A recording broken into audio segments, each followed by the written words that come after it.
Paz, meus irmãos, pastor Joimar com vocês, trazendo a palavra de Deus, hoje em Marcos 4, 35 a 41. Você que não é inscrito, se inscreva. E você que já é inscrito, por favor, compartilhe com pelo menos 5 pessoas pelos seus grupos, para que a mensagem reformada possa chegar a mais e mais pessoas, para a glória de Deus. Vamos então ler? Naquele dia, sendo já tarde, disse-lhe Jesus: passemos para outra margem. E eles, despedindo a multidão, o levaram assim como estava no barco, e os outros barcos o seguiam. Ora, levantou-se grande temporal de vento, e as ondas se arremessavam contra o barco, de modo que o mesmo já estava a encher-se de água. Jesus estava na polpa, dormindo sobre o travesseiro. E eles o despertaram e lhes disseram: Mestre, não te importa que pereçamos? E ele, despertando, repreendeu o vento e disse ao mar: Acalma-te, emudece.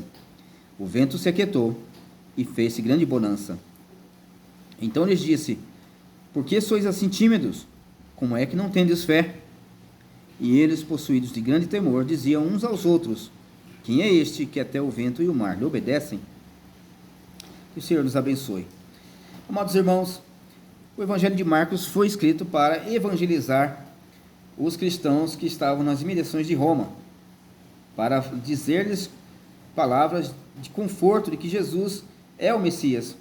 E, é claro, para levar a mensagem àqueles que ainda não haviam sido convertidos nas imediações do Império Romano.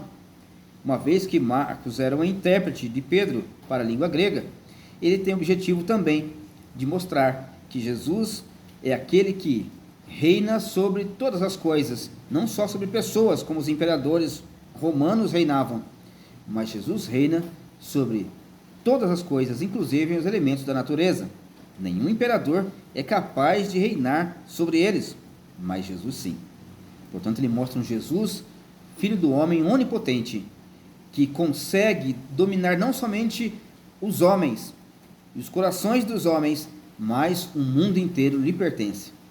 É o primeiro evangelho a ser escrito. Foi escrito no final da década de 50, ainda com Marcos acompanhando Pedro, para mostrar que, de fato, Jesus é o Cristo e nós somos alvo da sua evangelização. Portanto, quando olhamos para esse texto, encontramos Marcos confortando a igreja e mostrando que nem o sofrimento da igreja está à parte do domínio de Cristo. E era exatamente no começo da década de 60, final de 50, começo de 60, que os cristãos começaram a ser mais perseguidos em todas as partes do império. E então, quando ouvimos Marcos, ouvimos não somente uma voz de evangelismo, mas também uma voz de conforto. E essa mensagem talvez chegue para você no pior momento de sua vida, mesmo sendo um crente, achando que Deus está à parte do seu sofrimento, porque Ele está no céu dele tranquilo, enquanto você está na terra. E não é assim que acontece com o Deus das Escrituras. Ele acompanha você nos melhores e principalmente faz com que você atravesse os piores momentos, que é o que nós vamos ver. Então, quando nós olhamos para o texto, nós encontramos um tema que é muito claro nesta passagem: Jesus é Senhor sobre as tempestades. Então, no primeiro lugar, nós percebemos no verso 35 a 37 que a presença de Cristo não isenta o crente do sofrimento. A presença de Cristo não isenta o crente do sofrimento. Então o texto diz: naquele dia, já sendo tarde, disse-lhe Jesus. Veja, uma vez que nós já lemos o texto completo, agora 35 e 37. Jesus deu a ordem: passemos para outra margem. Aqui não é a margem do rio, mas sim a margem do mar da Galileia. Um mar com cerca de 4 quilômetros de largura, um lago, grande lago, com até 11 quilômetros de extensão, que várias cidades ficavam ao seu redor, inclusive uma região que eles iam chamada Decápolis. Veja, eles estão atravessando por uma região gentílica. É importante saber a geografia deste evento, porque eles ficavam, o Mar da Galileia fica 400 metros abaixo do nível do Mar Mediterrâneo. Então, a grande pressão, a evaporação das águas quentes do Mar da Galileia, ou do Lago da Galileia, como pode ser chamado, quando encontram com as frentes frias vindo dos altos montes, dos picos congelados, podem gerar um grande temporal em questão de minutos. E não foi diferente do que acontece aqui. Isso que aconteceu na época de Jesus acontece até o dia de hoje. Então, naquele dia, já sendo tarde, disse-lhe Jesus: passemos para outra margem. E eles, despedindo a multidão, o levaram assim como estava no barco, e outros barcos o seguiam. Então eles estavam em obediência a Cristo. Jesus estava dentro do barco, mas mesmo assim eles foram cometidos por um temporal. Ora, levantou-se grande temporal de vento, e as ondas se arremessavam contra o barco, de modo que o mesmo já estava a encher-se de água. Em outras palavras, a presença de Cristo em nossa casa, em nossa vida, em nossa família, não nos isenta de tempestades repentinas, de acontecimentos que vão contra a nossa paz e contra a bonança de nossa vida. Muitas vezes, em obediência a Cristo, ouvindo a voz de Deus, de que nós devemos ir por tal direção, nós enfrentamos muitas aflições. É claro que eu não estou descartando que algumas aflições são causadas por nossa própria desobediência, e outras por desobediência das pessoas que estão nos afligindo. Sendo desobediente a Deus, nos afligem e nos fazem passar por grandes catástrofes. É claro que não estou descartando esse tipo de possibilidade. Porém, aqui o texto mostra que eles estavam em obediência a Cristo, a sua voz e na sua direção. Passemos para outra margem. Eles estavam cumprindo a vontade de Jesus e ainda assim encontraram adversidades. Isto vai de encontro e contraria aquela pregação de que, se você for crente fiel, se você obedecer a Deus, tudo vai ser tudo muito bom. Não foi assim na vida dos profetas, não foi assim na vida dos líderes do povo de Israel, os líderes fiéis, não foi assim na vida dos apóstolos, nem dos crentes do Novo Testamento, e não tem sido assim na vida dos crentes genuínos por toda a dispensação da nova era. Aqueles que servem a Cristo, Paulo diz, piedosamente serão perseguidos. O Senhor Jesus mesmo diz que nós passaremos por aflições, mas devemos ter bom ânimo, porque Ele venceu o mundo. Isto é, Ele domina sobre todas as coisas e continua dominando. Assim, a presença de Cristo não isenta o crente do sofrimento. Esta mensagem pode ir de encontro com aquele crente que muitas vezes é fiel a Deus, é fiel nos seus dízimos e ofertas, é fiel nos trabalhos da igreja, nas reuniões de orações, mas tem a sua saúde debilitada. A pregação de que o crente vai sempre viver na crista da onda, se posso usar essa gíria, é maligna, porque joga os crentes em desânimo com a vida de piedade, porque muitas vezes vivem piedosamente e colhem aflições nesta vida. Saudade do tempo em que os crentes cantavam: se as águas desta vida quiserem te sufocar, segura nas mãos de Deus e vai. Segura nas mãos de Deus, segura nas mãos de Deus, pois ela te sustentará. A doutrina da prosperidade, da vitória aqui nesta terra tem tentado matar o verdadeiro evangelho dia após dia, com conta-gotas, como dizem as pessoas, de forma homeopática, envenenando a igreja contra a verdade do evangelho. O texto mostra que Jesus estava no barco e a tempestade não isentou aqueles crentes do sofrimento. Eu sei que eles vão argumentar que aqui eles estavam sem fé. Vamos falar sobre isso logo logo. Então, o temporal se levanta na vida dos apóstolos e na vida de outros crentes. E Jesus entra com sua providência. E às vezes parece que a esperança já está se acabando.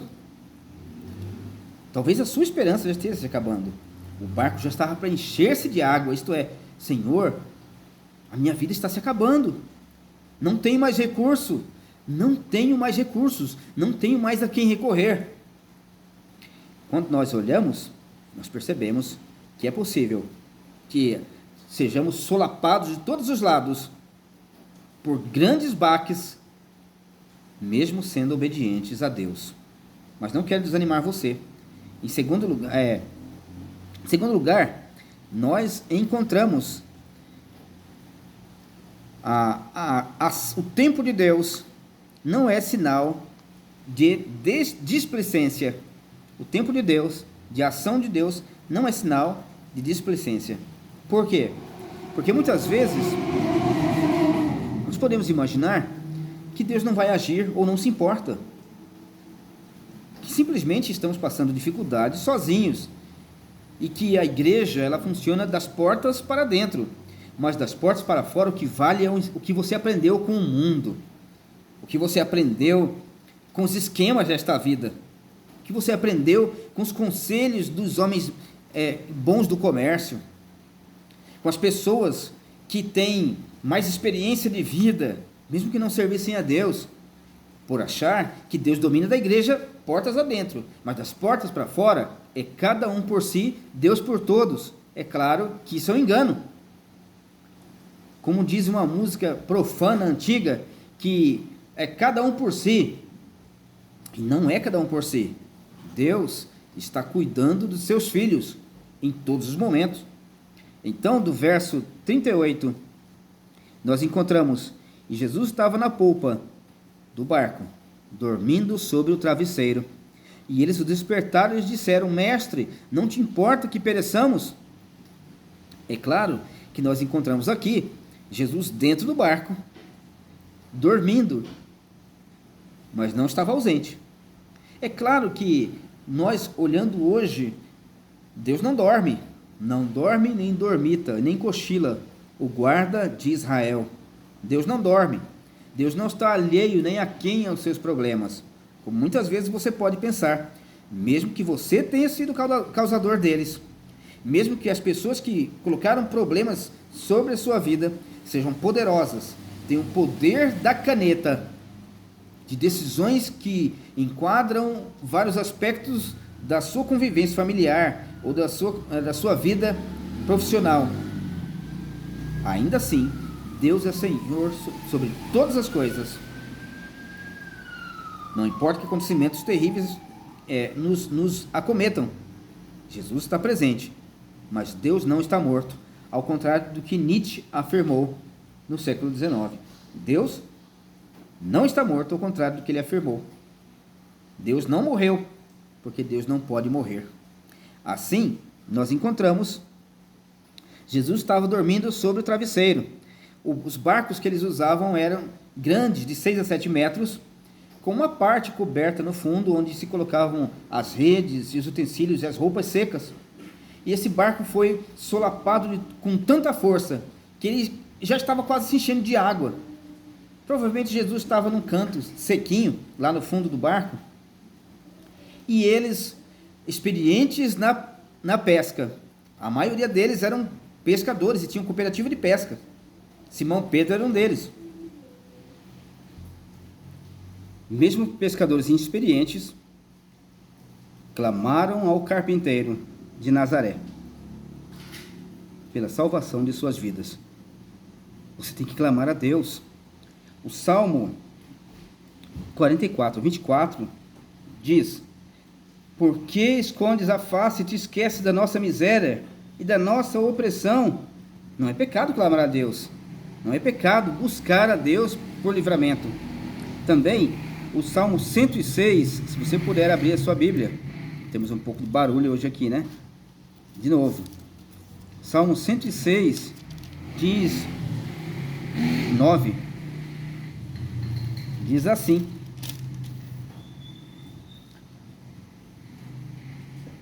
Repreendeu o mar, e ele secou, e fê-los passar pelos abismos como por um deserto. Salmo 107, 28 a 30. Vamos aproveitar e ler. Então, na sua angústia, clamaram ao Senhor, e ele os livrou das suas tribulações. Veja, clamar a Deus não é proibido. Você deve clamar, e eles clamaram a pessoa certa. Perceberam que não adiantava mais remar, nem usar as manobras do barco. Eles clamaram: Senhor, Senhor, não te importa que pereçamos? Aqui não foi uma espécie de afronta a Deus, mas um clamor sincero de alguém que não tinha mais esperança. É claro que nos outros evangelhos, Mateus, Lucas, falam: mestre, não te importa que pereçamos? E outros dizem: Senhor, não te importa que morramos? Não é que haja um desencontro ou um erro nos evangelhos. Lembra-se, eles não são cópias uns dos outros, simplesmente. É a visão de cada evangelista, desses três pelo menos, daquele mesmo fato. Por isso são chamados de sinóticos, isto é, com a mesma visão. Mas não quer dizer que todos eles tinham as mesmas palavras, mas os fatos eram os mesmos. Então, na hora do desespero, um gritou: não te importa que morramos, o outro: não te importa que pereçamos, outro: Senhor, salva-nos. Na hora de escrever, cada um deles lembrou daquilo que tinha ouvido falar. No caso que Marcos não estava lá, mas Pedro estava. E ele falou para Marcos, quando Marcos foi escrever a mando de Pedro o seu evangelho. Então, eles clamaram a pessoa certa. Não busque em suas orações que algum profeta do poder, dos que existem hoje, vá orar por você e a coisa vai mudar. Busque o Senhor. Busque ao Pai em nome de Jesus. É assim que se deve orar. Ao Pai em nome de Jesus. E não importa qual o tamanho da tempestade na sua vida. Não importa se as pessoas riem de você e digam: não vai dar certo. Deus é quem sabe aquilo que tem que ser para a sua vida. E Ele tem poder para silenciar todas as tempestades. Assim, quando nós olhamos nesse segundo ponto, ao que nós anunciamos, que o tempo de Deus não significa que Ele seja displicente, ou não significa displicência, nós encontramos que Deus, de fato, Ele está presente. E Ele pode ser clamado, deve ser clamado e buscado em todo o tempo. Então, nós olhamos, e eles o despertaram, e lhe disseram: não te importa que pereçamos? Claro que Ele se importa. Essas perguntas, essas colocações são retóricas para mostrar que, ao contrário dos homens deste mundo, os grandes deste mundo, os reis, os magnatas, os poderosos, os imperadores, que não se importam com o clamor do povo, pelo contrário, quando o povo clama, quer massacrar o povo que reclamou, quer calar o povo porque está reclamando do sofrimento. O Deus que servimos pode ser buscado, e Ele atende e desperta. É claro que já falamos que Deus não dorme, mas Jesus Cristo dormiu, e foi porque Ele é Deus homem, e tinha sensações humanas, alma humana também.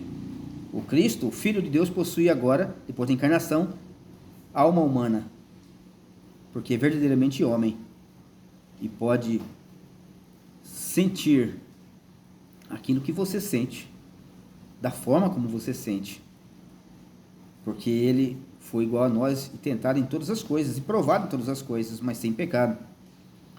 Então, Marcos está mostrando o contraste entre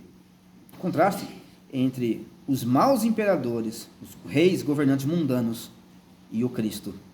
E Ele pode ser despertado a seu favor. Por isso você deve buscá-lo. Então, nós vemos: não te importa que pereçamos? Ele desperta, repreendeu o vento e disse ao mar. Nós vimos no Salmo 106, ele repreende os elementos da natureza, repreende o mar.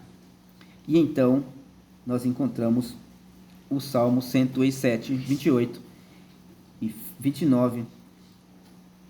Então, na sua angústia, clamaram ao Senhor, e Ele os livrou das suas tribulações. Fez cessar a tormenta, e as ondas se acalmaram. Assim, nós encontramos, Jesus diz à sua criação: acalma-te, emudece. O vento se aquietou e fez grande bonança. Em nenhum momento Ele repreendeu aqui o demônio. Em nenhum momento mostra Ele repreendendo Satanás ou algum tipo de demônio territorial que estava na beira do mar da Galileia. Não é isso que Ele faz. Ele fala com a sua criação. O vento não pode ouvir. O mar não é um elemento vivo em si. Ele contém micro-organismos. O vento pode levar, no ar, que é o ar em movimento, pode levar bactérias, vírus, pode levar seres vivos com ele, mas o vento em si não é vivo, é um elemento criado por Deus, inanimado. Isto é, ele não tem movimento próprio, ele sofre uma pressão. A água também não tem vida própria, mas ela é pressionada, ela é movimentada por algo. Ela não cresce como uma planta, que são seres irracionais, animados, né? Inanimados. Então, a pedra, o mar, o vento, são seres que são criação inanimada, mas eles, na sua estrutura molecular, eles obedecem a Deus. Não sabemos como isso funciona, mas eles obedecem. Então o mar se acalma. Assim como Deus no começo do mundo estava presente nas águas turbulentas, pairava na superfície das águas e do abismo, no caos das águas do abismo, então Deus cria tudo e transforma em algo muito bom. Assim também, a figura é que Deus preside as grandes águas, Ele administra, Ele acalma, Ele domina sobre elas, algo que é inimaginável para qualquer outro ser. Deus faz. Portanto, Deus que pode repreender as coisas que ninguém consegue controlar, como vento e mar, Jesus consegue. Eu trabalhei numa fazenda do agroindústria de soja, milhares de alqueires de soja, lá no Mato Grosso. E um engenheiro disse, olha, com um galpão pronto, galpão para milhares de toneladas de soja, ele disse, a mesma incoerência, inconsequência que outros já disseram no passado. Nem Deus derruba esta construção. Na primeira ventania, o galpão cheio de soja, o vento entrou por cima, por dentro das portas abertas, e a pressão foi tão grande entre o teto e a soja, que aquelas paredes se romperam, o telhado se rompeu, e as paredes também, e o mar de soja foi parar longe, perto do escritório que eu trabalhava, dentro da fazenda, da agroindústria. Sabe por quê? Porque os homens podem falar coisas, mas não conseguem deter, não tem força contra a natureza. Por mais que a estrutura fosse reforçada, a natureza para nós é incontrolável, mas não para Deus. Assim também os problemas que para nós são incontroláveis, para Jesus não é. Para Deus não é. Não pode ter saída na sua mente, mas não podemos esquecer que a mente de Deus é onisciente e inesgotável. Ele não conhece limites para a atuação, não conhece impossível, não faz parte da sua vida o impossível. Assim, Deus não pode ser controlado, mas controla todas as coisas. Por isso, Ele é o Deus do impossível, porque Ele consegue fazer o que ninguém mais faz. E para Ele não há impossíveis, como diz o anjo Gabriel, e nós cremos veementemente. Em terceiro lugar, o vento se aquietou e fez grande bonança, isto é, antes de passarmos para o terceiro lugar, o vento obedeceu à voz de Cristo. O mar se aquietou, o vento se acalmou. Ele disse ao mar, acalma-te, emudece. Então, a água se torna um espelho. Essa é a palavra que quer dizer original. E o lago da Galileia vira um espelho d'água imediatamente. Não foi depois de algum tempo, como nós vemos em alguns filmes, mas foi imediatamente, como se nunca houvesse tido uma tempestade. Sabe por quê? Porque Deus é todo poderoso. Deus é todo poderoso. Talvez o seu problema, não quero ser pragmático, mas talvez o seu problema seja algo impossível para você. E nem somente consegue se desvencilhar de que é impossível, mas também não depende de você achar que é possível ou não. Porque quem sabe do futuro é Deus. E Deus não depende do tamanho da sua fé para agir. Senão Deus estaria preso a você, E você seria Deus de Deus para falar para ele o que ele pode fazer ou não. Mas graças a Deus não é assim. Ele é Deus sobre todas as coisas, sobre você e sobre também a sua falta de fé. Inclusive, você não tinha fé, mas Deus colocou fé em você, porque a fé é dom de Deus. Em terceiro lugar, nós olhamos que dentro de Jesus, o Senhor das tempestades, Cristo intervém no sofrimento. Então, em primeiro lugar, a presença de Cristo não nos isenta do sofrimento, o crente do sofrimento. O tempo de Deus não significa displicência de Deus. E, em terceiro lugar, que Cristo intervém no sofrimento. Ele é o Deus que intervém. Ele é o Deus que entra em ação. Verso 39 a 41. E ele, despertando, repreendeu o vento e disse ao mar: acalma-te, emudece. O vento se aquietou e fez-se grande bonança. Tudo se acalmou e Deus mostrou que a sua voz está acima de toda a tempestade. A voz do Senhor precede as muitas águas, como nós vemos dos Salmos. Então, suavemente, ele admoesta os seus servos. Olha só. Por que sois assim tímidos? Como é que não tendes fé? É uma resposta para o escândalo que eles fizeram. É claro que ele estava ensinando aqueles que seriam as colunas da igreja, que eles deveriam ser os primeiros a acreditar que Deus está presente, que ele é o Emmanuel, Deus conosco, anunciado pelo profeta Isaías. Eles tinham que acreditar que as profecias estavam se cumprindo. Então a pergunta é feita: como é que vocês não têm fé? Se vocês que vão ser os pregadores desta mensagem, como é que vocês não têm fé? Se vocês viram que eu multipliquei os pães e os peixes, que eu curei os enfermos, purifiquei os leprosos, que eu ressuscito mortos, transformei água em vinho, coordeno os elementos, a vida e a morte, vocês ainda não acreditam? Como é que não tendes fé? E a ação de Deus leva os crentes à admiração e à glorificação. E eles possuídos de grande temor. Não é medo de Deus, mas é fazer como Jó: tampar a boca e falar: falei de coisa que eu não entendia. Jó, envergonhado por ter questionado o desígnio de Deus, disse: agora entrou podridão dos meus ossos, porque eu falei de coisas que eu não entendia, que eu não sabia. E muitas vezes também falamos de coisas que não entendemos quando passamos dificuldades. Por que Deus, só eu sofro desse jeito? Por que Deus, eu tinha que passar por isso? Por que? E sempre o porquê. Lamentando e lamentando sobre a sua sorte, como se você vivesse, se Deus fosse seu inimigo e não seu pai, fosse seu algoz e não seu salvador.